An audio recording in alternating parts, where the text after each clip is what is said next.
What's going on, people? It's your man, the YB, back once again. Big shout out to my darky Barry Balling for coming through and boosting up the coin. So,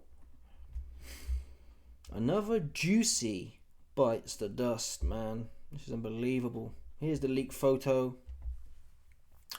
Conor Hen here and Jaime Munguia.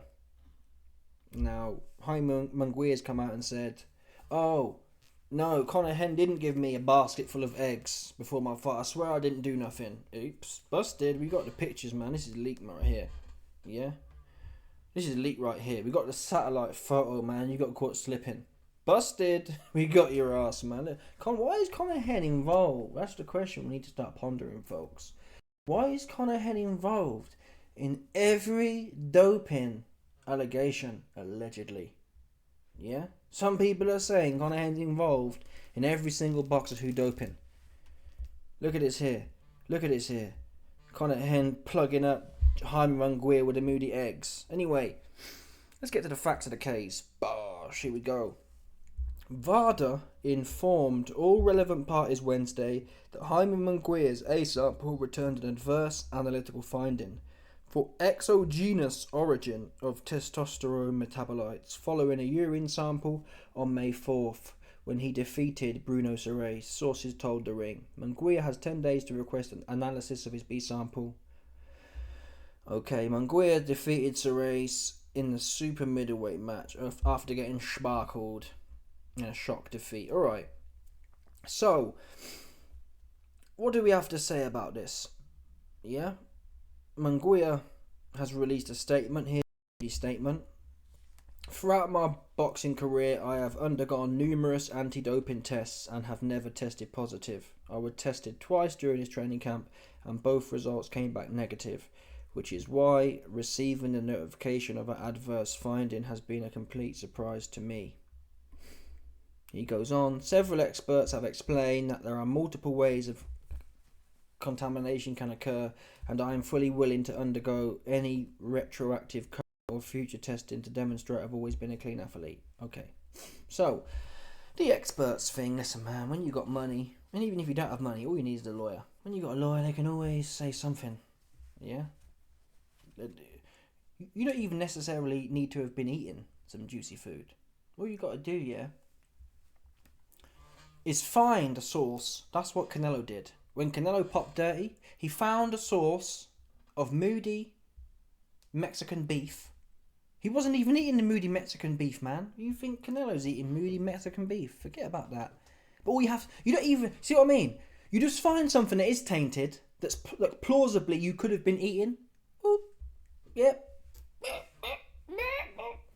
It was the moody Mexican beef, man, I swear. And Canelo got to skirt. Yeah? He did a ski on their ass. Now, to be fair, Munguia isn't as patterned as Canelo. He had big clout. They were never going to ban him for long. Too much coins. But still, he's already getting his defence up. That's what Conor Hen did. Yeah? Conor Hen wasn't eating 5,000 eggs a day. Right? But his lawyers and his research team, private investigators, they go and find something that he plausibly could have been eating, like moody eggs, and said, look, we found some contaminated eggs. This is what we was eating. Right? Simple as that. Bosh. Okay.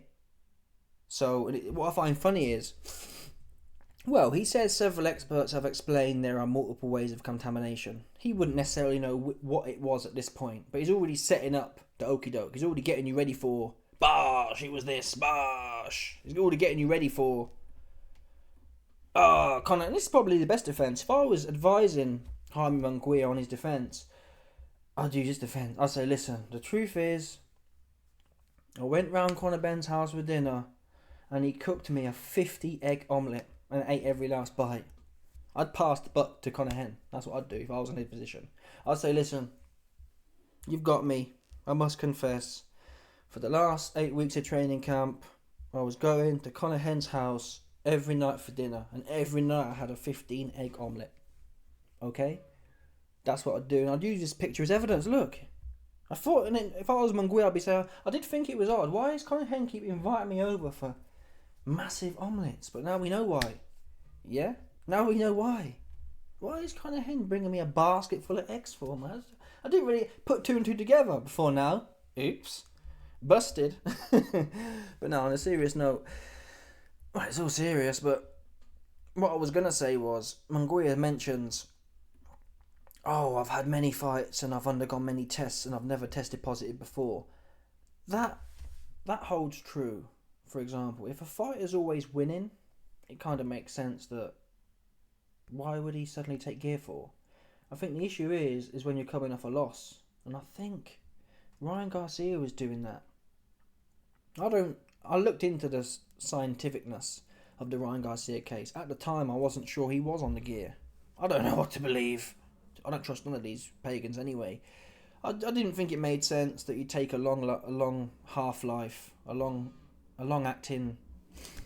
What was it? I'm not sure it was even a steroid. Whatever he was taking, it had like a half-life of 2 days or something long, man. Something that was long that you would never get out of your system in time, not to be tested, kind of thing. So I didn't necessarily believe it, but the way he came back and stunk the place out, it was like, oh damn. Anyway, the reason I brought Ryan Garcia up was to say, Ryan Garcia gets popped by Tank for the first time in his career. Shortly after that, I think he had a filler fight, but he then fights Devin Haney. And going into that Devin Haney 1 fight, he might have thought, I can't afford to lose to no power Haney. Right? So 2-2s, he's pinning the gear. Yeah? The relevance of that to Munguia is, I don't think Munguia probably was on the gear. He gets in there with Canelo, great. He then gets, imagine getting sparked when you're a 30-1 favourite by a guy, I think that guy, Bruno Soares, who sparked him in the first fight, he was like a 20% KO ratio. He can't punch at all. Let me get him up right now. Bruno Soares, box rec. This is the guy who sparked Munguia. Oh, come on, man. I ain't got a fucking day, man. Come on.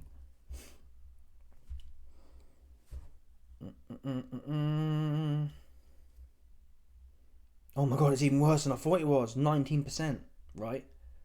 This guy's had 26 wins and 5 KOs. He's got a 19.23% KO ratio. He can't punch, okay?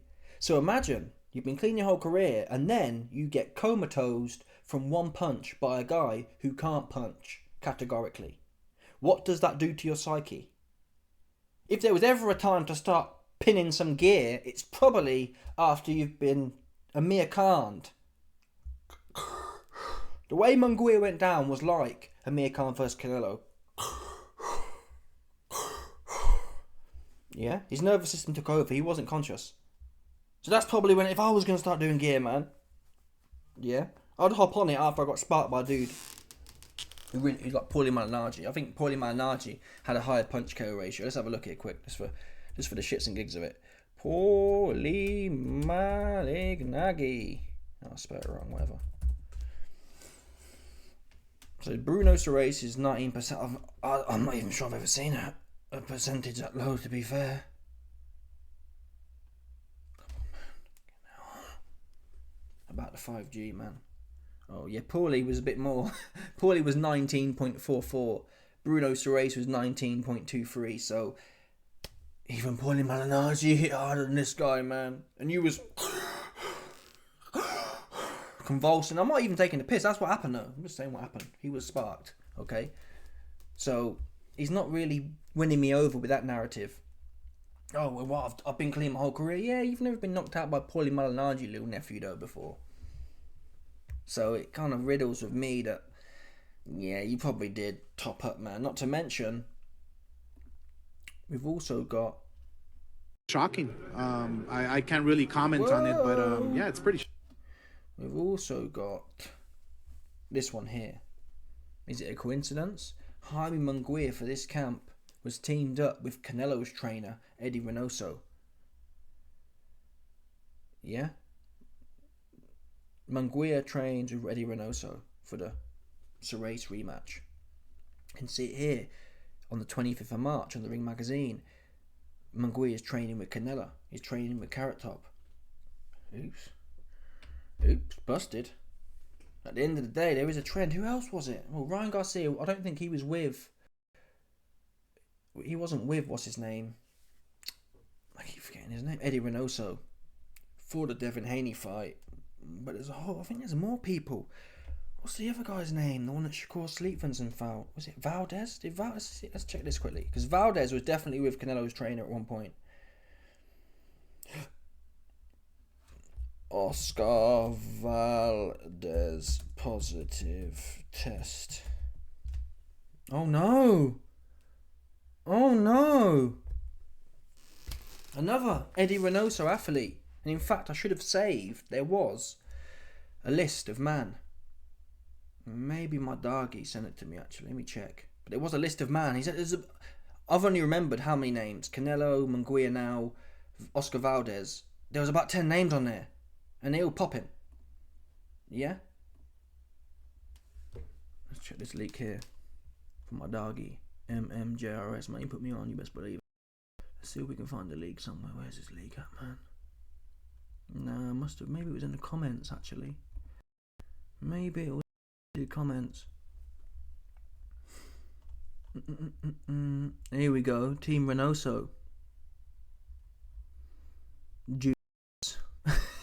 This was the thread, actually. Yeah, here we go. Fourth person under Eddie Reynoso that popped dirty. Canelo, Oscar Valdez, Julio Cesar Martinez, and now Munguia. What's going on? There's another list here.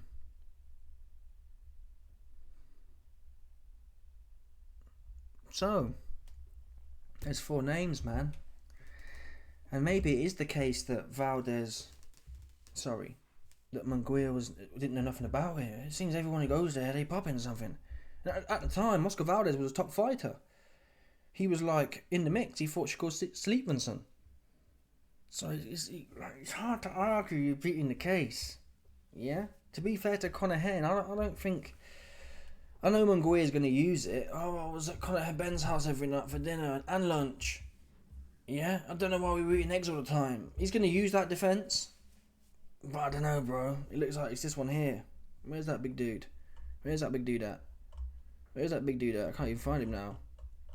Eddie Reynoso. It looks like he's got his fingers all over it. His big sausage fingers all over this one. But anyway, some people say, oh, they're all on gear. I don't know who's doing what, man. I don't give a fuck either, to be fair. Well, it should be clean, but I think there is an element of, well, why isn't everyone popping, though? I kind of believe that,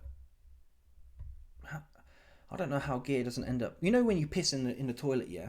That water is sent to some water plant. And all they do is filter it. You're drinking piss, basically. So, and they've tested it before. How they'd know how much coca people are ploughing up their nose, yeah? So I went out and watched a documentary on it. The government or the scientists go to the water plant and they check the water plant for coca, Kinahan metabolites. And they can say, oh, wow, this is up. The man then been caned in the packet. Yeah? So it's still in there. So I don't know how the water supply, which gets into potatoes and whatnot, I don't know how, especially as these tests get deeper, they can find even smaller amounts. I don't know why everyone ain't popping from something. Do you know what I mean? But with that in mind, the fact that's not happening, it kind of gets rid of the excuse that, well, it's everywhere. It wouldn't shock me to know there's bits of gear everywhere and whatnot. But that's not the case. Not everyone is popping. So for it to be in the moody eggs or the moody potatoes or whatever else you want, you'd expect a lot higher incidence rate. Yeah? And in fact, you wouldn't expect it to be 4 man in 4 years from Eddie Juice Noso's team. Bosh, let me know your thoughts. People smash the like button, subscribe, like for the bell, 100%. There's no doubt about this. Some people stop it. Yep.